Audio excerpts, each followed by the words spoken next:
Pag-aaralan ng Department of Justice ang panawagan ng Makabayan Bloc na payagan ang International Criminal Court na pumasok sa bansa para imbestigahan si dating Pangulong Rodrigo Duterte.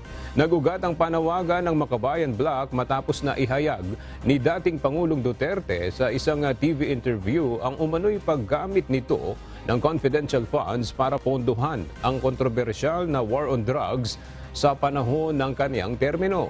Pero ayon kay Justice Secretary Boying Remulla, kinakailangan pang pag-aralan ang legalidad at jurisdiksyon ng ICC na mag-imbestiga sa Pilipinas. Taong 2018 pa nang magsumite ng notice ang Pilipinas para kumala sa ICC Rome Statute matapos na buksan ng ICC prosecutor ang preliminary investigation laban kay dating Pangulong Duterte na may kaugnayan sa umano'y mga paglabag sa karapatang pantao.